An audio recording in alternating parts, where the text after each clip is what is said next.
Hello everybody, this is a Black & Decker power miter saw that my grandfather gave me. I actually gave him the ProTech one that I had just because I didn't use it.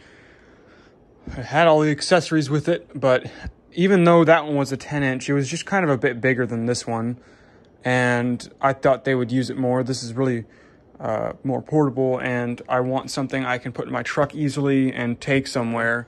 This needs a little bit of TLC. As you can see, it's quite dusty, but not as dusty as when I first picked it up. So yeah, as you could tell, it was definitely not being used. They just had this sitting behind a newer Ryobi 10-inch miter saw, and it was just getting dust blown all over it. There's a couple of things that I want to fix about this. Main thing being, it just needs to be cleaned up a little bit. From all that dust being on it, I think it held a little moisture, and the metal's a bit tarnished. And the plug's quite corroded, which I'll probably just hit that with some sandpaper and put some bulb grease on it. The other issue is this is very difficult to turn. When I first got it, I couldn't even get it to turn. Now I can get it to move a little bit, but I'm probably going to take this apart, and I imagine some of this corrosion is causing more friction. I'll take this apart and I will clean it.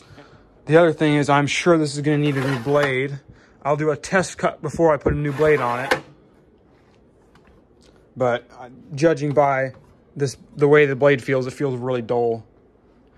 Lastly, this piece back here, this isn't a critical thing, but if I could, I would like to find one of the just black rubber diverters for the sawdust, like what's on my radial saw over here. I actually have it taken off. This actually fits on there, so I wonder if this is a standard size that I could just buy on Amazon or eBay and replace the PVC pipe. Having a small piece of PVC pipe here restricts the flow, and it's going to build up sawdust.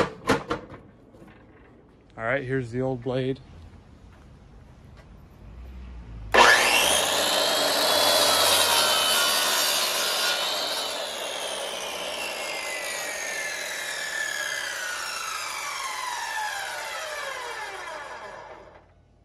Well, surprisingly, that wasn't all that bad, but a new blade would definitely help. All right, now I'm going to remove the blade guard so I can remove the blade.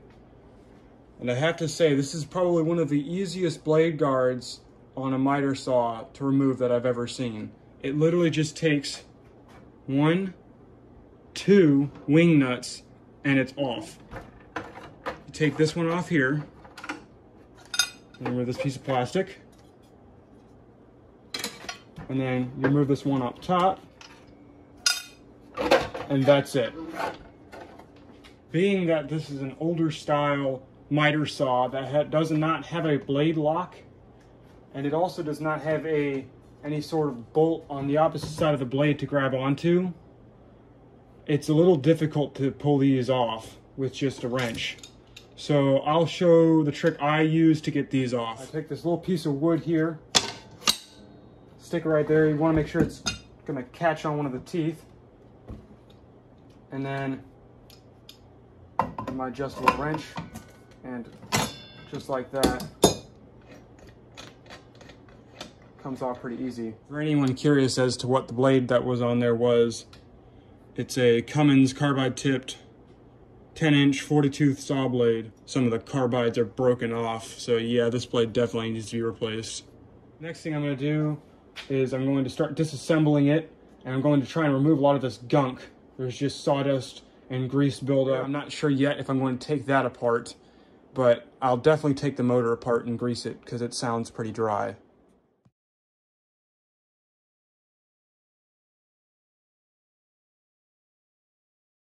I got the bottom half all taken apart, and I kind of hesitated on the little locking mechanism towards the front, but then I realized I'd already unscrewed it, so it's already going to be out of square anyway.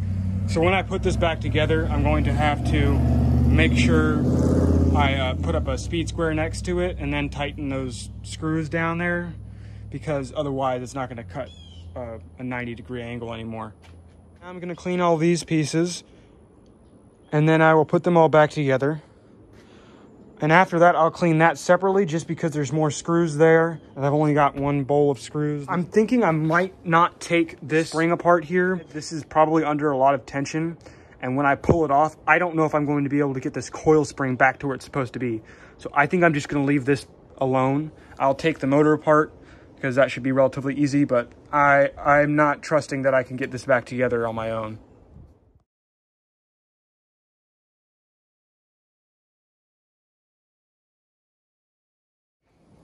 So I'm having some trouble getting this gunk off. It's just kind of like a buildup of wood and resin and, you know, whatever else that comes out of sawdust. What I did with the other two pieces of acrylic that go on the side is I ran them under some really hot water, and that seemed to get most of it off. I'm not going to worry about this too much. I really just want to make sure that I can get most of this off so it's not clinging to the sawdust. Run this under some hot water and see if I can get any more of this off. And I'll try to get it off around here. All right, I'm gonna attempt to polish some of this out, this corrosion. And it seems like a little bit came out whenever I did it. So I'll see how this goes.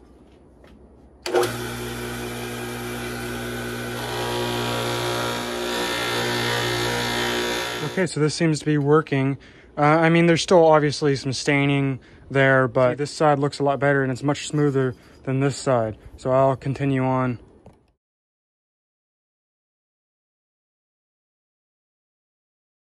Now the base is drying and I'm trying to get some of these globs of whatever this stuff is, like goop, off of here.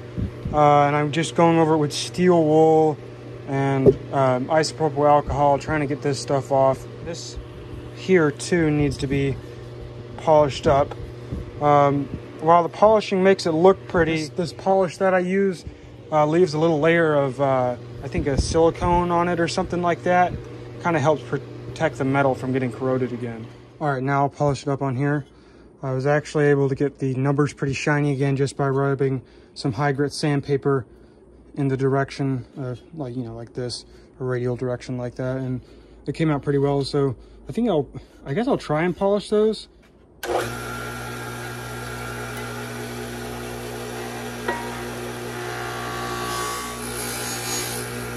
Now I'm going to reassemble the swivel piece on the bottom, and then I will begin working on the arm and motor.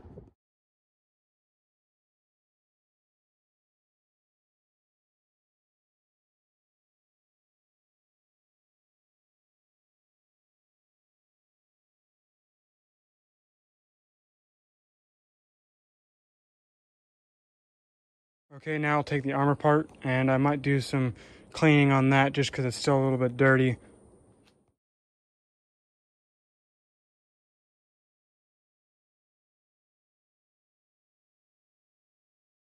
Okay, I've got the arm cleaned up, the motor cleaned up.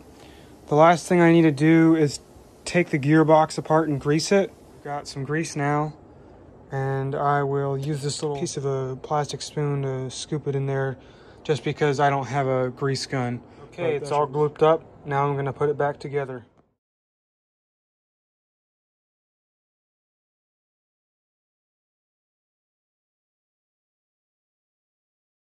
So the saw is mostly put back together, but now I'm going to use a square and see how far off this blade is and whether or not I need to adjust it. All right, so I got a square. Square's touching in the back, not in the front.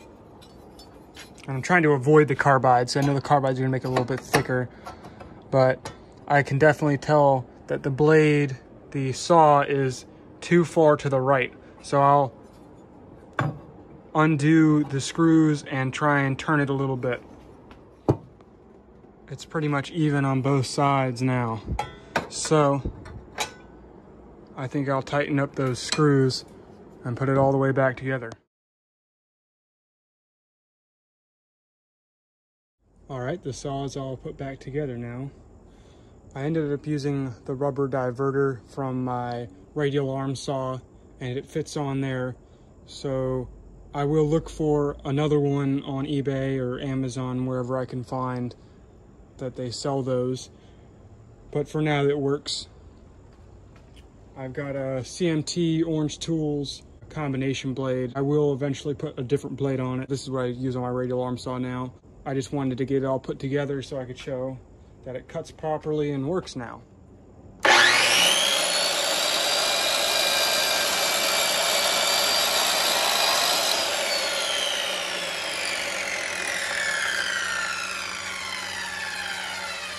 And it's a lot more smooth than the original blade that was missing carbides. Anyway, that's all for now. Thanks for watching.